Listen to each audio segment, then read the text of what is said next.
গুনার থেকে বেঁচে থাকাটা বড় কঠিন, কিন্তু এরপরেও আল্লাহ রাব্বুল আলামিন মানুষকে ভালো মন্দ বুঝবার একটা জ্ঞান দিয়েছেন। আল্লাহ রাব্বুল আলামিন মানুষকে বুঝতে দিয়েছেন কোনটা ভালো কোনটা মন্দ। এখন দেখুন, যদি যে ধর্ষণ করে ধর্ষক, যে ইফটিজিং করে ইফটিজার, যে চুরি করে চোর, বলেন তো কোন ধর্ষকের সাথে তার বাবা যদি থাকে, ওই ধর্ষক কখনো ধর্ষণের দিকে বাড়বে নাকি? চোরের সাথে যদি তার বাবা থাকে, চোর কি চুরি করবে নাকি? চোরের সাথে তার বাবা থাকলে চুরি করবে না। ইফটিজারের সাথে যদি তার বাবা থাকে, ইফটিজিং করবে না। সে যদিও এই কর্মগুলা, এই গুনাহগুলার মধ্যে অভ্যস্ত, কিন্তু বাবার সাথে থাকার কারণে, ভাই সাথে থাকার কারণে, কাছের মানুষ সাথে থাকার কারণে এই লোকটা তখন গুনাহ করবে না। কারণ সে চিন্তা করবে তার বাবা তার গুনাহ দেখতেছে, বাবা সাথে আছে, গুনাহ করা যাবে না। উশৃঙ্খল একটা যুবক রাস্তা দিয়ে হাঁটতেছে, সে যখন দেখবে এখানে সিসি ক্যামেরা লাগানো আছে আর নিচে লেখা আছে যে এখানে যারা চলে পথচারীদের পথ চলাকে রেকর্ড করা হইতেছে, গতিবিধি পর্যবেক্ষণ করা হইতেছে, ওই সিসি ক্যামেরার লেন্সটা দেখার সাথে সাথে তার হাঁটার মডেলটা পাল্টে যাবে। তার মানে দেখেন, আমি আমার বাবার ভয়ে গুনাহ করি না, প্রশাসনের ভয়ে গুনাহ করি না, ওস্তাদের ভয়ে গুনাহ করি না, ক্যামেরার লেন্সের ভয়ে গুনাহ করি না।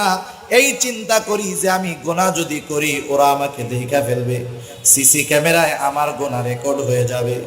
আমি বাবার ভয়ে গুনাহ করি না ঠিক, কিন্তু যেই আল্লাহ আমার চাইতেও আমার বেশি নিকটে, সেই আল্লাহর ভয়ে আমি গুনাহ ছাড়তে পারি না।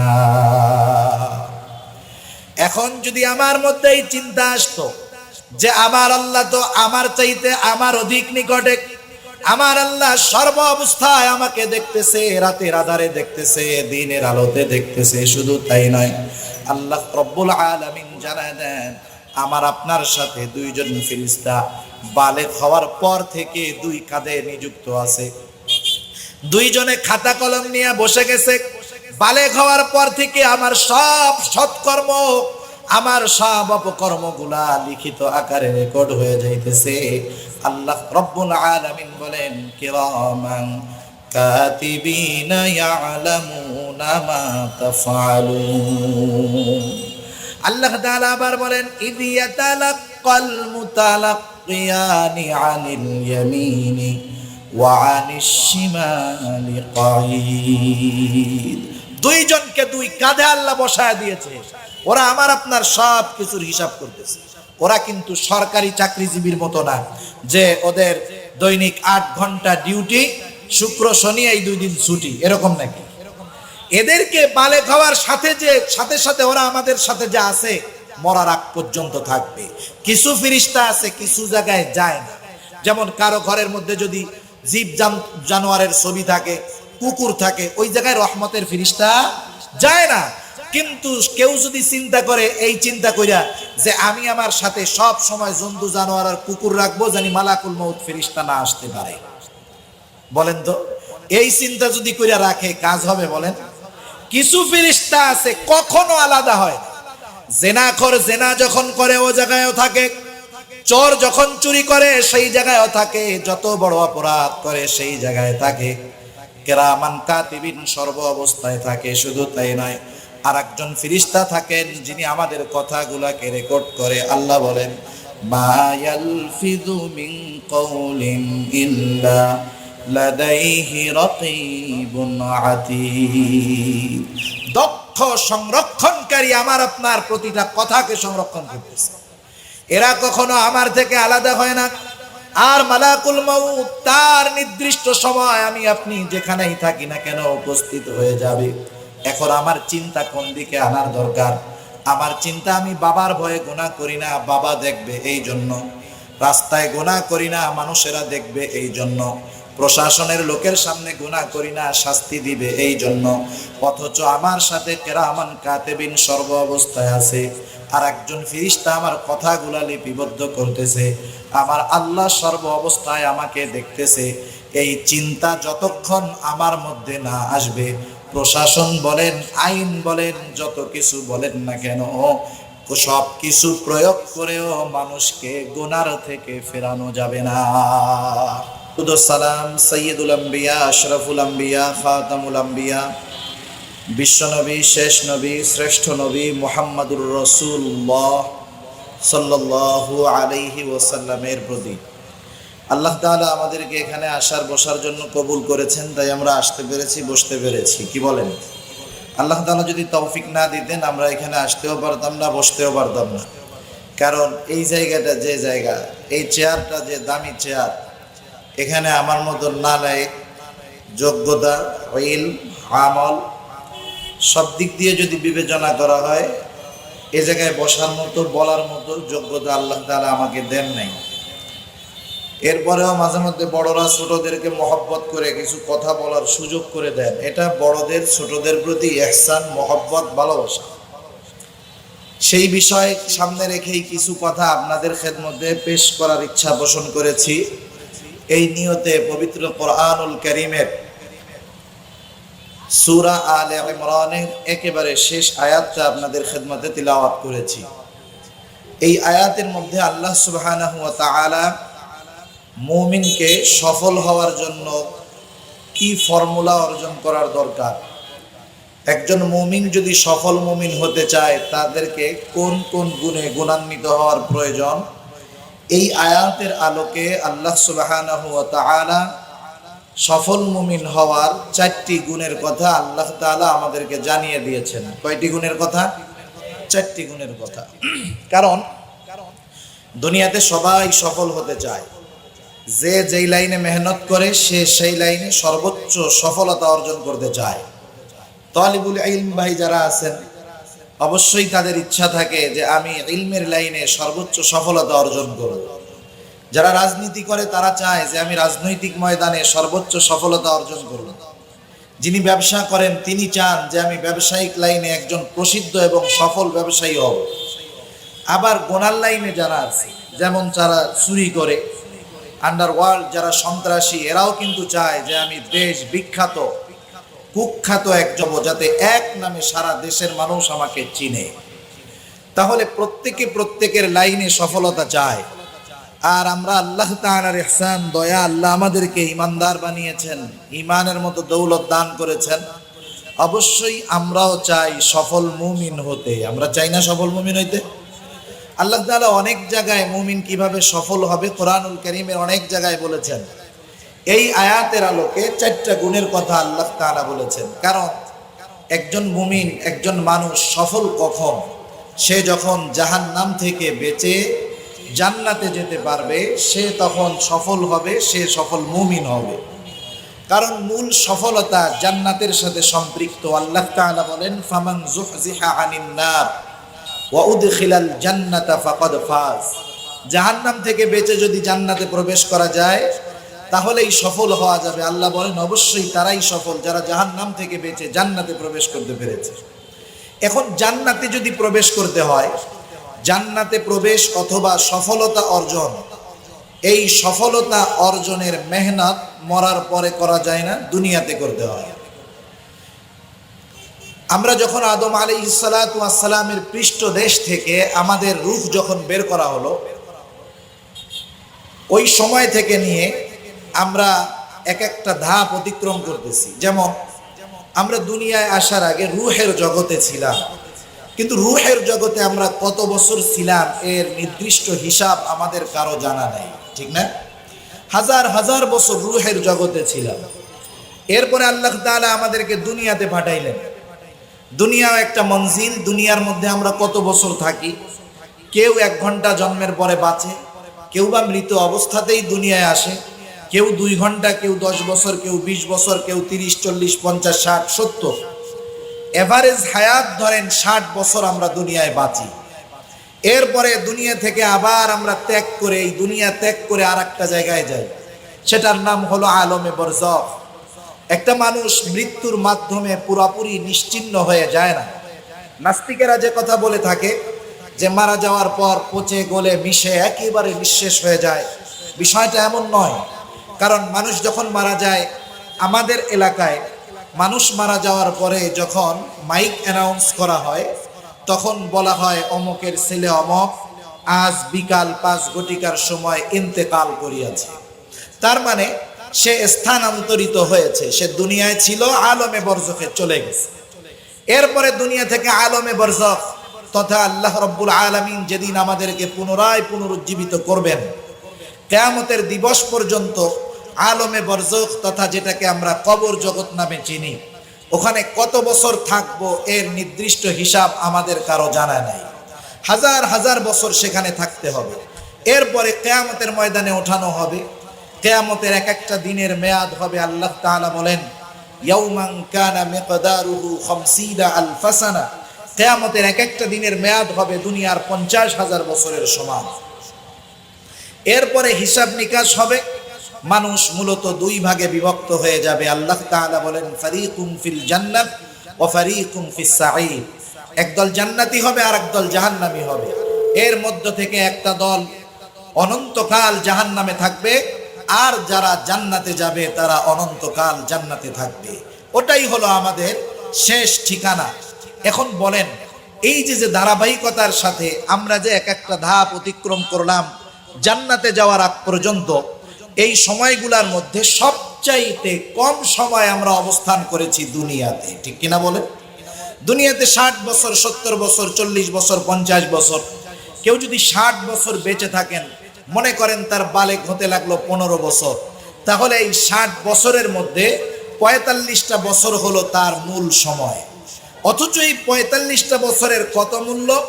এই 45টা বছরের আমল, এই 45 বছরের সওয়াব, এই 45 বছরের ভালো কাজ, এটা তাকে অনন্তকাল জান্নাতের বাসিন্দা বানাবে, অথবা এই 45 বছরের পাপ তাকে অনন্তকাল জাহান্নামে নিয়ে যাবে, ঠিক কিনা বলে? সেজন্য এই কথা নির্দ্বিধায় বলা যায়, একটা মানুষের সবচাইতে গুরুত্বপূর্ণ সময় হলো এই দুনিয়ার হায়াত, ঠিক কিনা বলে? এজন্য আল্লাহ সুবহানাহু ওয়া তাআলা এই দুনিয়ার অল্প হায়াতটাকে আমরা জানি কাজে লাগিয়ে চির সফলতা অর্জন করতে পারি। এজন্যই কোরআনুল কারীমের মধ্যে এবং রাসূলুল্লাহ সাল্লাল্লাহু আলাইহি ওয়াসাল্লাম তার হাদিসের মধ্যে আমাদেরকে এই ফর্মুলাগুলো দিয়ে গেছেন যে দুনিয়ায় আমরা কি করলে সফল হব আর দুনিয়ায় কি করলে আমরা ব্যর্থ হব। এই কথার আলোকেই আল্লাহ তাআলা এই সূরা আলে ইমরানের 200 নম্বর আয়াতে আল্লাহ তাআলা 4টি গুণের কথা বর্ণনা করেছেন। আল্লাহ তাআলা বলেন যে মুমিন এই 4টি গুণে গুণান্বিত হবে, সে সফল হয়ে যাবে। সুবহানাল্লাহ। আল্লাহ রাব্বুল আলামিন মুমিনদেরকে ডেকে বলতেছেন, ইয়া আইয়ুহাল্লাযীনা আমানুসবিরু ওয়াসাবিরু ওয়ারাবিতু ওয়াত্তাকুল্লাহ। আল্লাহ রাব্বুল আলামিন ইমানদারদেরকে বলেন, হে ইমানদারেরা, 1 নাম্বার গুণের কথা আল্লাহ তাআলা বলেন ইসবিরু, তোমরা সবর করো। এরপরে আল্লাহ তাআলা বলেন ওয়াসাবিরু, সবরের উপরে অটল থাকো। 3 নাম্বার আল্লাহ তাআলা বলেন ওয়ারাবিতু, সর্ব অবস্থায় এর জন্য প্রস্তুত থাকো। 4 নাম্বার এই 3টা বিষয় যেই বিষয়টার উপরে নির্ভর করে সেটা হলো তাকওয়া। আল্লাহ তাআলা 4 নম্বরে বলেন ওয়াত্তাকুল্লাহ, তোমরা আল্লাহ তাআলাকে ভয় করো। যদি এই 4টা বিষয় তোমাদের মধ্যে চলে আসে কি হবে? আল্লাহ তাআলা বলেন লাআল্লাকুম তুফলিহুন, তোমরা সফল হয়ে যাইবা। 1 নাম্বার গুণের কথা আল্লাহ তাআলা বললেন সবর করো, সবর। এখন প্রশ্ন হলো সবর কিভাবে করব, সবর কোথায় করব? তাফসিরে মাআরিফুল কোরআন মুফতি শফি রহমাতুল্লাহি আলাইহি সুন্দরভাবে বর্ণনা করেন, মানুষ মূলত সবর করবে 3 জায়গায়। 1 নম্বরে সবর হবে আল্লাহ তাআলার আনুগত্যের মধ্যে তথা ইবাদতের মধ্যে সবর। 2 নম্বর সবর হবে গুনার থেকে বেঁচে থাকার মধ্যে সবর। 3 নম্বর হবে বিপদ আপদ মুসিবতের মধ্যে সবর। এখন প্রশ্ন হলো ইবাদতের মধ্যে সবর এটা আবার কোন জিনিস? বুজুর্গানে দিন বলেন, কোন মানুষ যদি তার ইবাদতকে সবরওয়ালা ইবাদত হিসাবে আল্লাহ রাব্বুল আলামিনের দরবারে পেশ করতে চায়, ওই ইবাদতের মধ্যে দুইটা জিনিস তো অবশ্যই লাগবে। এক নাম্বার, ইবাদত ছোট হোক আর বড় হোক, ইবাদতের একমাত্র হকদার, একমাত্র উপযুক্ত হলেন আল্লাহ। ইবাদতটা যত ছোট হোক আর বড় হোক, ইবাদত কার সন্তুষ্টির জন্য হবে বলেন তো? আল্লাহ তাআলার সন্তুষ্টির জন্য হবে। এই জন্য এক নাম্বার দরকার আল্লাহর সন্তুষ্টি তথা ইখলাস। দুই নাম্বার দরকার রাসূলুল্লাহ সাল্লাল্লাহু আলাইহি ওয়াসাল্লামের পদ্ধতি তরিকা। কোন ইবাদতের মধ্যে যখন এই দুইটা জিনিস যথাযথভাবে পাওয়া যাবে, তখন ওই ইবাদত হয়ে যাবে সবরওয়ালা ইবাদত। ওই ইবাদত আল্লাহ রাব্বুল আলামিনের কাছে গ্রহণযোগ্য হবে। আর যদি ইবাদত যত বড় হোক না কেন, ইবাদতের মধ্যে যদি ইখলাস না থাকে, রাসূলের তরিকা না থাকে, ওই ইবাদত যত বেশি হোক না কেন, যত বড় হোক না কেন, আল্লাহ রাব্বুল আলামিনের কাছে ওই ইবাদতের কোনো দাম নাই। কারণ আল্লাহ রাব্বুল আলামিন চান সুন্দর ইবাদত।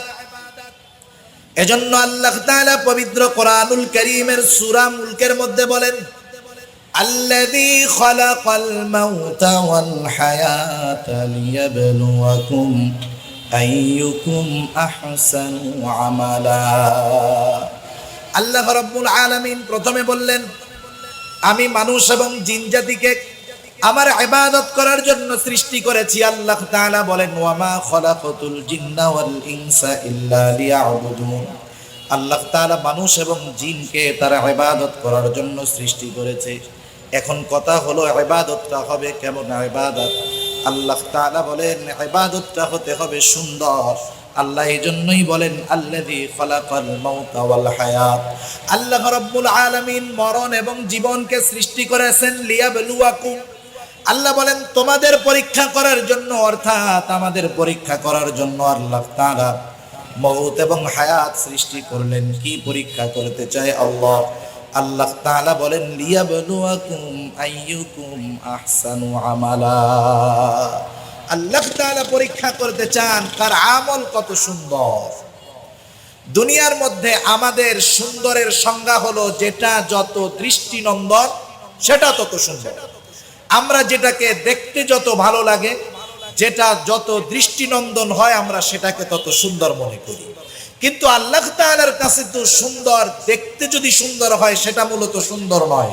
আল্লাহ তাআলার কাছে সুন্দরের সম্পৃক্ততা হলো অন্তরের সাথে, ঠিক কিনা বলেন?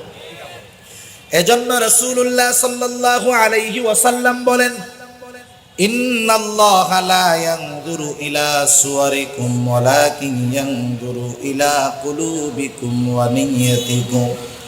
আল্লাহ রাব্বুল আলামিন কারো সূরত দেখেন না, চেহারা দেখেন না, কে কত সুন্দর আল্লাহ তাআলা এটা দেখেন না, কে কোন বংশের মানুষ আল্লাহ তাআলা এটা দেখেন না। আল্লাহ রাব্বুল আলামিন দেখেন মানুষের নিয়ত আর মানুষের অন্তর। তার অন্তরের মধ্যে কি আছে আল্লাহ তাআলা এইটা দেখেন। এজন্য রাসূলুল্লাহ সাল্লাল্লাহু আলাইহি ওয়াসাল্লাম বলেন, আখলিস দীনাকা ইয়াকফিকাল আমালুল কলিল। রাসূলুল্লাহ সাল্লাল্লাহু আলাইহি ওয়াসাল্লাম বলেন, তোমার ঈমান তথা তোমার ইখলাস পরিশুদ্ধ করো, অল্প আমল তোমার নাজাতের জন্য যথেষ্ট হবে। আল্লাহ রাব্বুল আলামিনের কাছে ইবাদত অনেক দরকার না। নবী বলেন আমল অল্প হোক, তবে সেটা যেন খাঁটি হয়।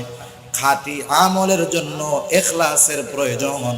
ইখলাসবিহীন তথা আল্লাহর সন্তুষ্টি এই উদ্দেশ্যবিহীন কোন ইবাদত আমাদের কাছে দেখতে সুন্দর হতে পারে, কিন্তু আল্লাহ তাআলার কাছে সেটা সুন্দর নয়। এখন কথা হলো, আমি যদি আমার ইবাদতটাকে আন্তরিকভাবে সৌন্দর্য আনয়ন করতে চাই, কি করণীয় আমার? আমরা মনে করি যে ইহসান মনে হয় শুধু মানুষের উপরে মানুষই করতে পারে, কিন্তু হাদিস জিবরিলের মধ্যে রাসূলুল্লাহ সাল্লাল্লাহু আলাইহি ওয়াসাল্লামের কাছে যখন জিবরাইল আলাইহিস সালাম মানব সুরতে আসলেন, মূল উদ্দেশ্য হলো সাহাবায়ে কেরামকে দ্বীন শিক্ষা দেওয়া। রাসূলুল্লাহ সাল্লাল্লাহু আলাইহি ওয়াসাল্লামের কাছে জিবরাইল আলাইহিস সালাতু ওয়াস সালাম এসে প্রশ্ন করলেন, যেই প্রশ্নগুলো করলেন তার মধ্যে একটা প্রশ্ন হলো ইহসান কি? রাসূলুল্লাহ সাল্লাল্লাহু আলাইহি ওয়াসাল্লাম বললেন, ইহসান হলো আন তা'বুদাল্লাহা কাআন্নাকা তারা ফা ইন লাম তাকুন তারাহু ফা ইন্নাহু ইয়ারা। রাসূলুল্লাহ সাল্লাল্লাহু আলাইহি ওয়াসাল্লাম জিবরাইল আলাইহিস সালামের ইহসান কি এই প্রশ্নের উত্তরে মানুষের উপরে মানুষের ইহসানের কথা আল্লাহর নবী বলেন নাই, তিনি সর্বপ্রথম উল্লেখ করেছেন ইবাদতের মধ্যে ইহসানের কথা। রাসূলুল্লাহ সাল্লাল্লাহু আলাইহি ওয়াসাল্লাম বললেন, আন তা'বুদাল্লাহা কাআন্নাকা তারা, তুমি এমন ভাবে আল্লাহ তাআলার ইবাদত করবা কেমন যেন তুমি আল্লাহ তাআলাকে দেখতেছো। আর যদি এটা সম্ভব না হয়, ফাইল্লাম তাকুন তারাহু ফাইন্নাহু ইয়ারাকা, এটা যদি সম্ভব না হয় অবশ্যই তো আল্লাহ তাআলা আমাদেরকে দেখতেছেন। আল্লাহ দেখেন না?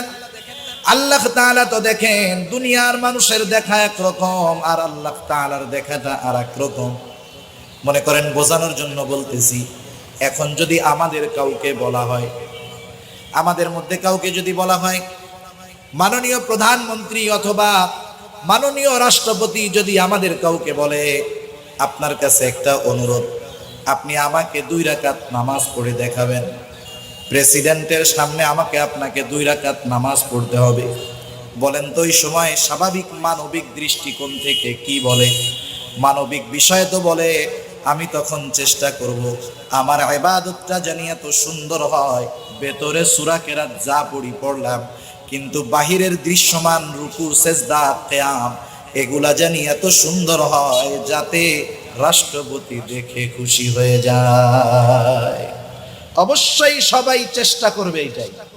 রাষ্ট্রপতির সামনে যদি বলা হয় 2 রাকাত নামাজ পড়েন, তাইলে এইটাই চেষ্টা করা হবে যে তাকে আমার রুকু, আমার সেজদা, আমার নামাজের মধ্যে ধীর স্থিরতা, আমার নজর সবকিছু এত সুন্দরভাবে আমি কন্ট্রোলিং করব, আমি চিন্তা করব আমার জীবনের শ্রেষ্ঠ দেখানো নামাজ আজকে প্রেসিডেন্টকে দেখাইতে হবে।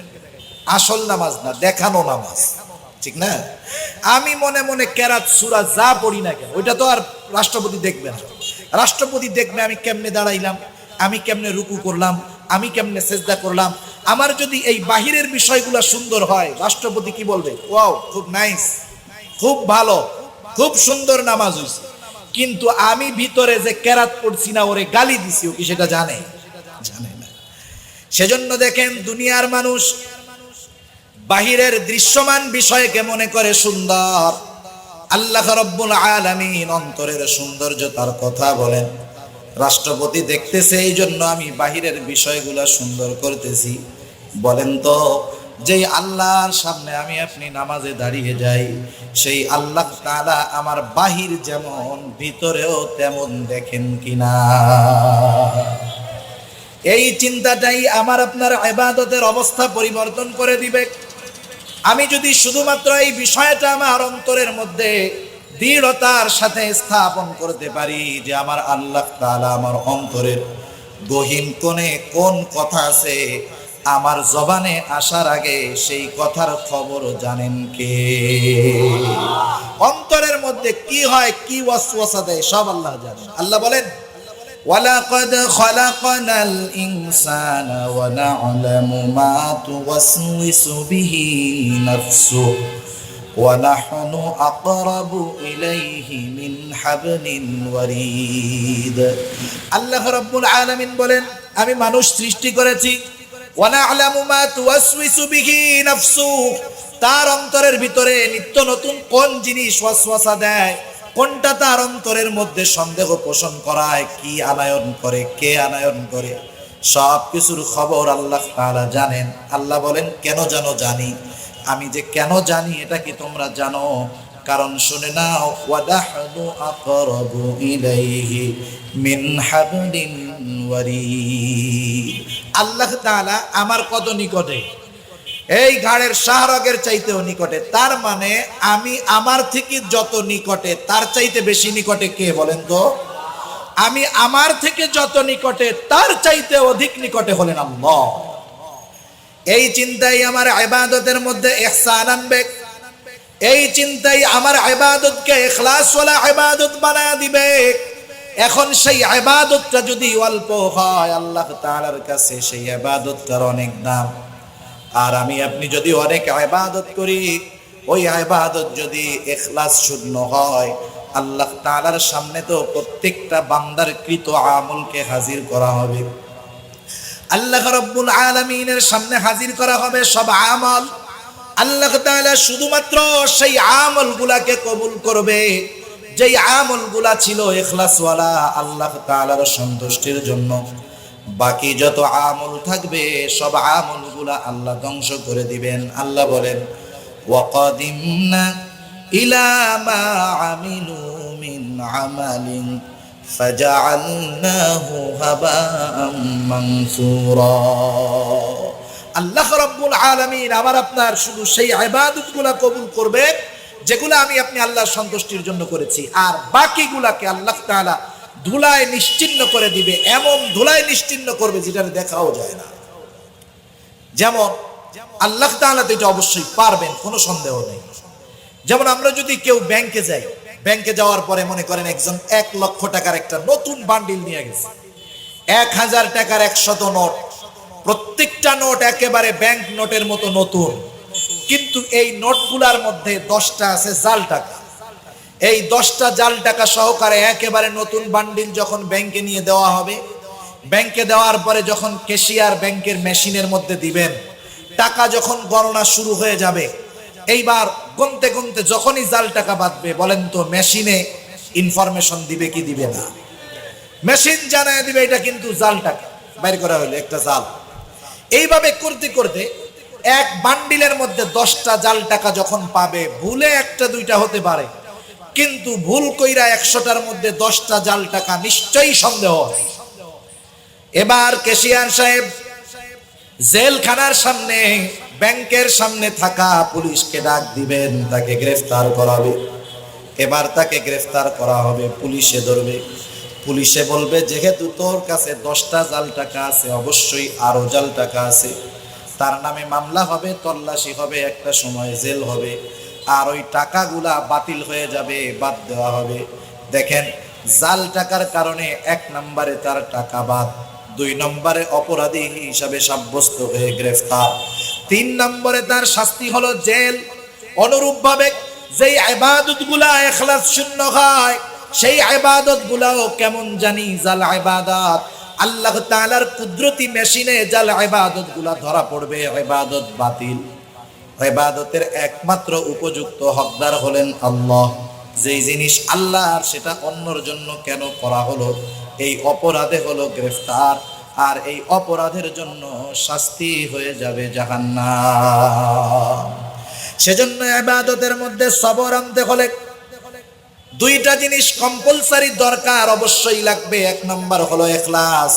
ইখলাস কিভাবে আসবে? ইখলাস আসবে ইহসানের মাধ্যমে। ইহসানটা কিভাবে হবে?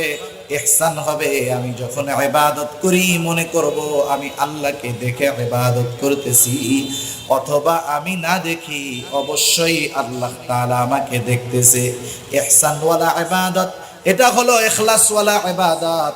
আর এই ইবাদত আল্লাহ তাআলার কাছে কবুল হয়। দ্বিতীয় শর্ত হলো রাসূলের তরিকা, রাসূলের পদ্ধতি। কারণ কেউ যদি কোনো ইবাদত মন গড়া পদ্ধতিতে করে, এটা কোশ্চিন কালেও কবুল হবে না। যেমন কোরআনুল কারীমের মধ্যে নামাজের আদেশ আল্লাহ তাআলা করেছেন, নামাজের কথা বলেছেন 82 জায়গায়। 82 জায়গায় নামাজের কথা। কোন জিনিসের গুরুত্ব বোঝানোর জন্য আল্লাহ তাআলার 82 বার বলার দরকার নাই। আল্লাহ তাআলা একবার বললেই সেইটার গুরুত্ব বোঝার জন্য যথেষ্ট। এরপরেও 82 বার নামাজের কথা কোরআনুল কারীমের মধ্যে আছে।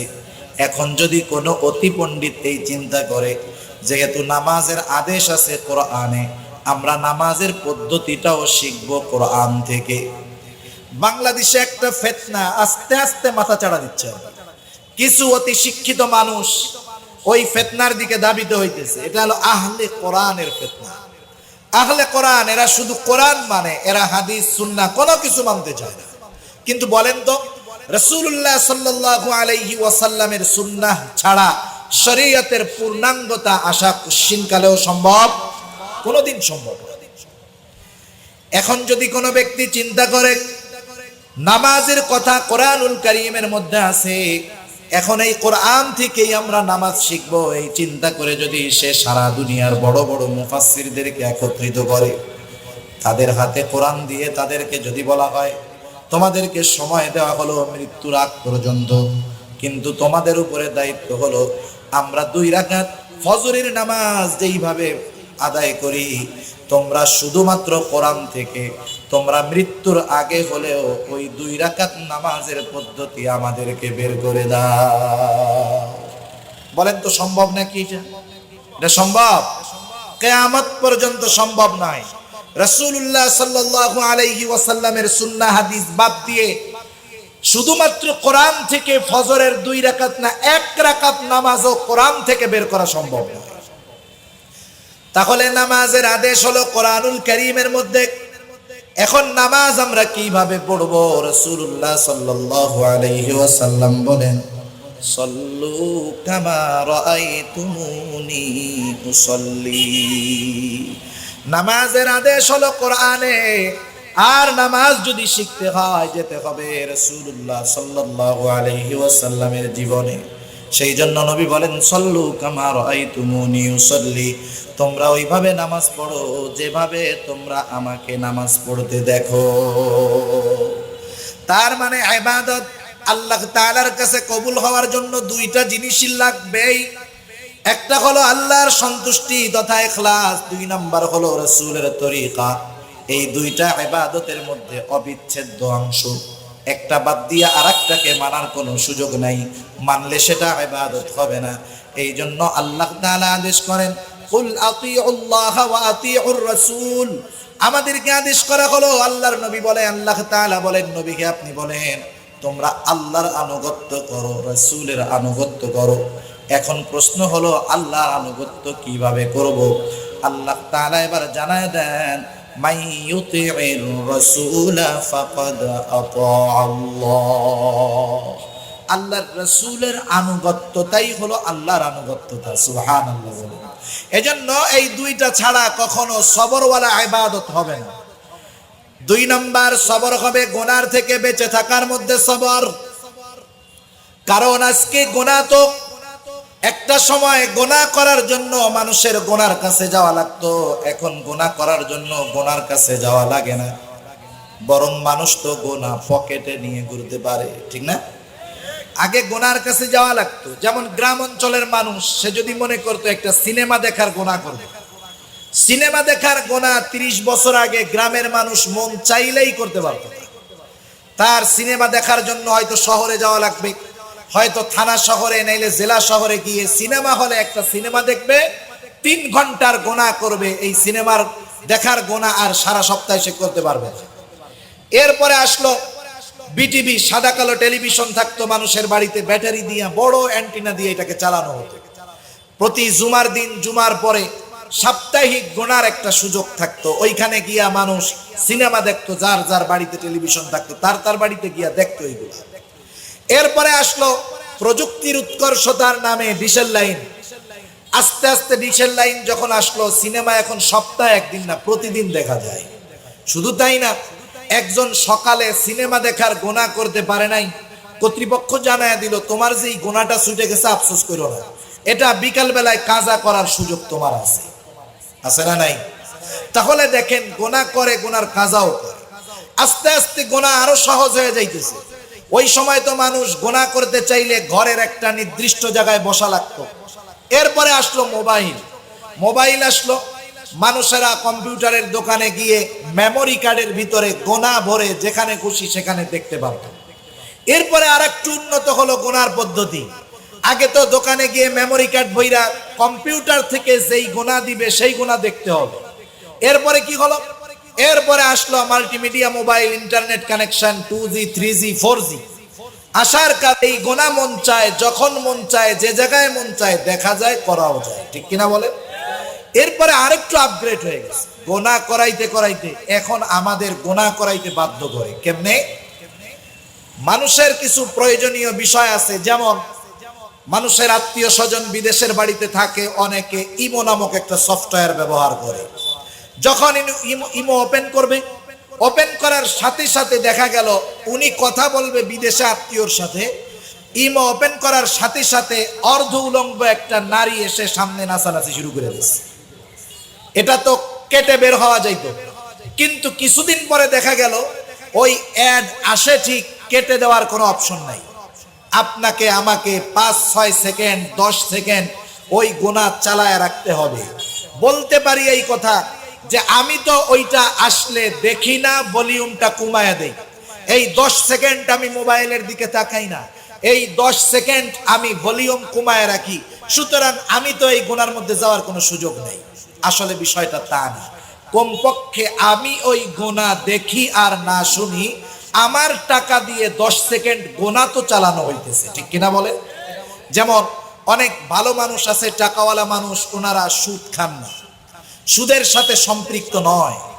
এই মানুষগুলা যদি ঘরের মধ্যে 10 কোটি টাকা নগদ রাখে, বলেন তো এই লোকটা তার বাড়িতে নগদ 10 কোটি টাকা সহ সে তার জান এবং মাল দুটাই কি নিরাপদ না অনিরাপদ? নিঃসন্দেহে অনিরাপদ।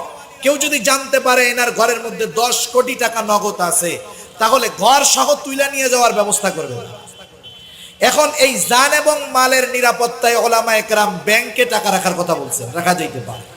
এখন হাজী সাহেব মানুষ, সবাই চিনে ব্যাংকওয়ালারা, উনি সুন্দর মতো 10 কোটি টাকা নিয়ে উনি ব্যাংকে ক্যাশিয়ারের কাছে গিয়ে জমা দিলেন। জমা দেওয়ার পরে বলেন তো ক্যাশিয়ার সাহেব কি এইটা করবে নাকি? সুন্দর মতো আলাদা একটা বস্তার মধ্যে 10 কোটি টাকা ভালো মতো বাইদা প্যাকেট করে পিয়নকে কি এই কথা বলবে যে এই টাকা সুন্দর মতো ভেতরে বাক্স কোণার মধ্যে রাইখা দিবা, হাজী সাহেব যখন আসবে এই বস্তা সহ আবার তাকে ফেরত দেওয়া হবে? এরকম করবে? এরকম তো করবে না। বরং 10 কোটি টাকা জমা হওয়ার সাথে সাথে ক্যাশিয়ার সাহেব এই রকম মোটা এক বান্ডিল কাগজ নিয়ে ব্যাংকের ম্যানেজারের কাছে চলে যাবে। যাইয়া সে তাদের ভাষায় শুকরিয়া আদায় করবে, বলবে ম্যানেজার সাহেব সুসংবাদ, আর টেনশন করেন না। কি হইছে? এই যে মানুষের সুদের উপরে লোন চাইতেছিল, এটা তো দিতে পারতেছিলাম না, ব্যাংকে টাকার অভাব। সে তার ভাষায় বলবে আলহামদুলিল্লাহ, হাজী সাহেব 10 কোটি টাকা দিয়ে গেছে, এখন 20 জনকে সুদে লোন দিতে আর অসুবিধা নেই। তাহলে দেখেন, হাজী সাহেব সুদ খায় না, কিন্তু হাজী সাহেবের টাকার দ্বারা সুদের কারবারি চলে, ঠিক কিনা বলেন? সেজন্য দেখেন, আমরা গুনাহ দেখি না শুনি না, কিন্তু আমার টাকায় আমার মোবাইলে এসিরা গুনাহ চালাইয়াই ছাড়ে। সেজন্য গুনাহ এখন আমার আপনার পকেটের মধ্যে ঢুকে গেছে, গুনার থেকে বেঁচে থাকাটা বড় কঠিন। কিন্তু এরপরেও আল্লাহ রাব্বুল আলামিন মানুষকে ভালো মন্দ বুঝবার একটা জ্ঞান দিয়েছেন। আল্লাহ রাব্বুল আলামিন মানুষকে বুঝতে দিয়েছেন কোনটা ভালো কোনটা মন্দ। এখন দেখুন, যদি যে ধর্ষণ করে ধর্ষক, যে ইফটিজিং করে ইফটিজার, যে চুরি করে চোর, বলেন তো কোন ধর্ষকের সাথে তার বাবা যদি থাকে, ওই ধর্ষক কখনো ধর্ষণের দিকে বাড়বে নাকি? চোরের সাথে যদি তার বাবা থাকে, চোর কি চুরি করবে নাকি? চোরের সাথে তার বাবা থাকলে চুরি করবে না। ইফটিজারের সাথে যদি তার বাবা থাকে, ইফটিজিং করবে না। সে যদিও এই কর্মগুলা, এই গুনাহগুলার মধ্যে অভ্যস্ত, কিন্তু বাবার সাথে থাকার কারণে, ভাই সাথে থাকার কারণে, কাছের মানুষ সাথে থাকার কারণে এই লোকটা তখন গুনাহ করবে না। কারণ সে চিন্তা করবে তার বাবা তার গুনাহ দেখতেছে, বাবা সাথে আছে, গুনাহ করা যাবে না। উশৃঙ্খল একটা যুবক রাস্তা দিয়ে হাঁটতেছে, সে যখন দেখবে এখানে সিসি ক্যামেরা লাগানো আছে আর নিচে লেখা আছে যে এখানে যারা চলে পথচারীদের পথ চলাকে রেকর্ড করা হইতেছে, গতিবিধি পর্যবেক্ষণ করা হইতেছে, ওই সিসি ক্যামেরার লেন্সটা দেখার সাথে সাথে তার হাঁটার মডেলটা পাল্টে যাবে। তার মানে দেখেন, আমি আমার বাবার ভয়ে গুনাহ করি না, প্রশাসনের ভয়ে গুনাহ করি না, ওস্তাদের ভয়ে গুনাহ করি না, ক্যামেরার লেন্সের ভয়ে গুনাহ করি না।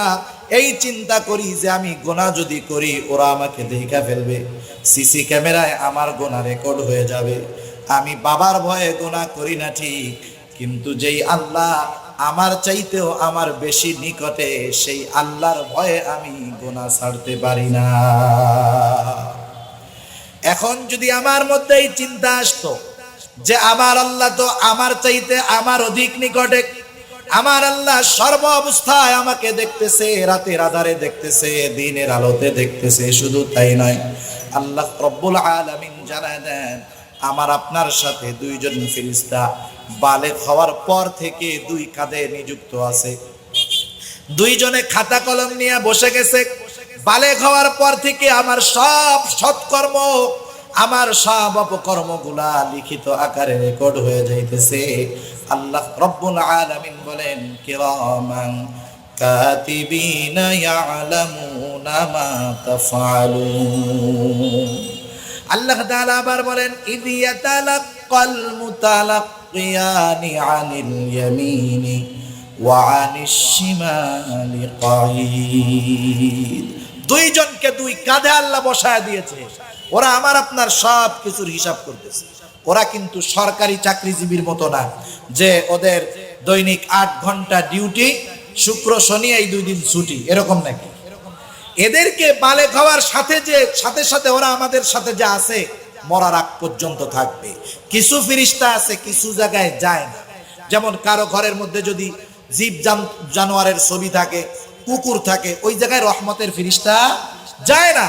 কিন্তু কেউ যদি চিন্তা করে, এই চিন্তা কইরা যে আমি আমার সাথে সব সময় জন্তু জানোয়ার আর কুকুর রাখবো জানি মালাকুল মউত ফেরেশতা না আসতে পারে, বলেন তো এই চিন্তা যদি কইরা রাখে কাজ হবে বলেন? কিছু ফেরেশতা আছে কখনো আলাদা হয় না। জেনাখোর জেনা যখন করে ও জায়গায়ও থাকে, চোর যখন চুরি করে সেই জায়গায়ও থাকে, যত বড় অপরাধ করে সেই জায়গায় থাকে। কিরামান কাতিবিন সর্ব অবস্থায় থাকে। শুধু তাই নয়, আর একজন ফেরেশতা থাকেন যিনি আমাদের কথাগুলোকে রেকর্ড করে। আল্লাহ বলেন মা ইয়ালফিযু মিন কাউলিন ইল্লা লাদাইহি রাকীবুন আতীদ। দক্ষ সংরক্ষণকারী আমার আপনার প্রতিটা কথাকে সংরক্ষণ করতেছে। এরা কখনো আমার থেকে আলাদা হয় না। আর মালাকুল মউত তার নির্দিষ্ট সময় আমি আপনি যেখানেই থাকি না কেন উপস্থিত হয়ে যাবে। এখন আমার চিন্তা কোন দিকে আনার দরকার? আমার চিন্তা আমি বাবার ভয়ে গুনাহ করি না, বাবা দেখবে এই জন্য। রাস্তায় গুনাহ করি না, মানুষেরা দেখবে এই জন্য। প্রশাসনের লোকের সামনে গুনাহ করি না, শাস্তি দিবে এই জন্য। অথচ আমার সাথে কিরামান কাতিবিন সর্ব অবস্থায় আছে, আর একজন ফেরেশতা আমার কথাগুলা লিপিবদ্ধ করতেছে। আমার আল্লাহ সর্ব অবস্থায় আমাকে দেখতেছে। এই চিন্তা যতক্ষণ আমার মধ্যে না আসবে, প্রশাসন বলেন, আইন বলেন, যত কিছু বলেন না কেন, সব কিছু প্রয়োগ করেও মানুষকে গুনার থেকে ফেরানো যাবে না। সেজন্য একটা মানুষ যখন গুনাহ করে, সে শুধু গুনাহ করে না, সে খেয়ানত করে। কারণ আল্লাহ সুবহানাহু ওয়া তাআলা প্রত্যেকটা অঙ্গ প্রত্যঙ্গ আমার আপনার আমাদের যা আছে সব আল্লাহর পক্ষ থেকে আমানত। এজন্য আল্লাহ তাআলা বলেন ইয়ালামু খাইনাতাল আ'য়ুনি ওয়া মা তুখফিস সুদূর। আল্লাহ রাব্বুল আলামিন বলেন আল্লাহ তাআলা জানে তোমরা চোখের কি খেয়ানত করো। শুধু তাই নয়, আল্লাহ তাআলা জানে তোমরা অন্তরের মধ্যে কি লুকায় রাখো, আল্লাহ তাআলা জানে। তার মানে আল্লাহ শুধু চোখের খেয়ানতের কথা জানে না, আল্লাহ রব্বুল আলামিন আমার অন্তরের খেয়ানতের কথাও জানে। যদিও আল্লাহ তাআলা এখানে 2টা জিনিসের কথা উল্লেখ করেছেন, কিন্তু এই 2টা জিনিস সব কিছুকে শামিল করে। যেমন অন্তরের খবর যে জানে, বাহিরের খবর তার জন্য জানা কি সহজ না কঠিন? নিঃসন্দেহে সহজ। আল্লাহ তাআলা আমার প্রত্যেকটা অঙ্গ প্রত্যঙ্গের গুনার ব্যাপারে, খেয়ানতের ব্যাপারে আল্লাহ তাআলা জানে। আমাকে, আপনাকে, আমাদেরকে এই চিন্তাই শুধুমাত্র গুনার থেকে ফেরাতে পারে, গুনার মধ্যে সবর আনায়ন করতে পারে, এছাড়া অন্য কোনো পদ্ধতি সম্ভব না।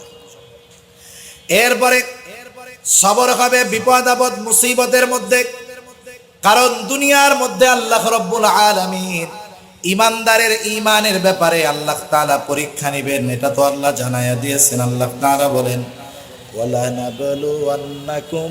এই 2টার আওয়াজটা বাড়ান না, আওয়াজটা ছাড়ে না, খুব কষ্ট হইতেছে কথা বলতে।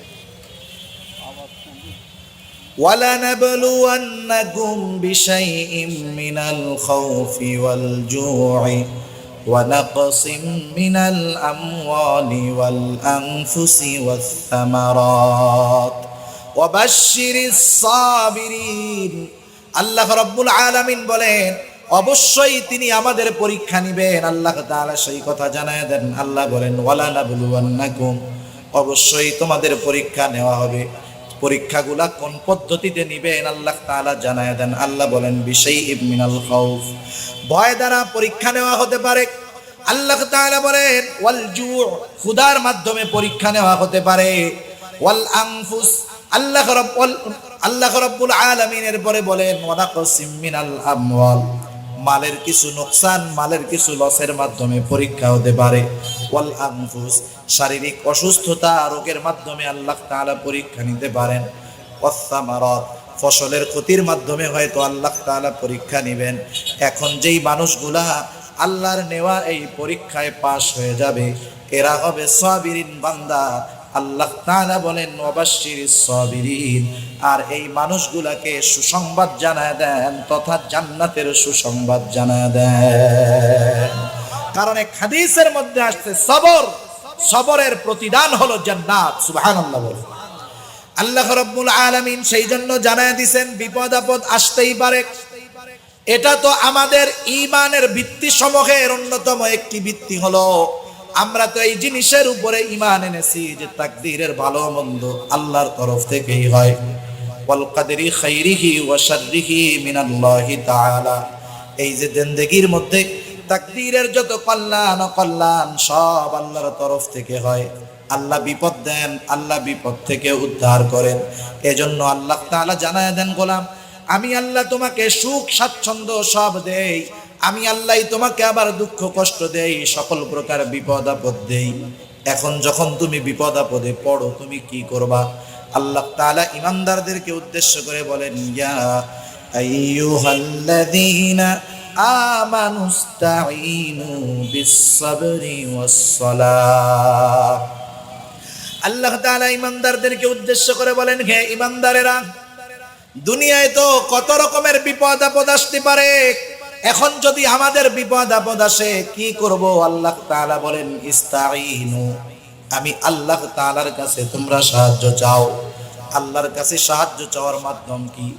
দুনিয়ার যদি কোনো বড় মানুষের সাথে আমরা সাহায্য চাইতে চাই বা সাহায্য চাইতে যেতে চাই, কত প্রসেস কত পদ্ধতির পরে হয়তো দেখা পাওয়াটা কঠিন হয়ে যাবে। কিন্তু আল্লাহ তাআলা বলেন আমি আল্লাহর কাছে সাহায্য চাওয়া এটা কঠিন নয়। আল্লাহ তাআলা বলেন আমি আল্লাহর কাছে সাহায্য চাওয়ার মাধ্যম হলো সবর এবং সালাত। এই দুইটা জিনিসের মাধ্যমে আমি আল্লাহর কাছে তোমরা সাহায্য চাও। এখন যদি কেউ মনে করে আমার রোগ হলো, আমি এখন রোগের ট্রিটমেন্ট করাবো না, শুধু নামাজের মাধ্যমে আর ধৈর্য ধরে সাহায্য চাবো, বিষয়টা এমন নয়। কেউ যখন বিপদে পড়ে অসুস্থ হয়ে গেল, শরীয়ত যেইভাবে চেষ্টা করার অনুমোদন দিয়েছে সেই পদ্ধতিতে অসুস্থতা থেকে বাঁচার প্রচেষ্টা করা, এটা সবরের বহির্ভূত কোনো বিষয় নয়। মনে করেন 4 জন লোকের এক ধরনের রোগ হলো, একই রোগ একই সিনড্রোম সব একই ডাক্তারের কাছে চিকিৎসা করানো হলো, দেখা গেল 2 জন ভালো হলো 2 জন মারা গেল। কিন্তু যেহেতু রোগ এক চিকিৎসা এক, হিসাব তো বলে এই 4 জনই সুস্থ হওয়ার কথা, ঠিক না? কিন্তু 2 জন মারা গেল 2 জন ভালো হইলো কেন?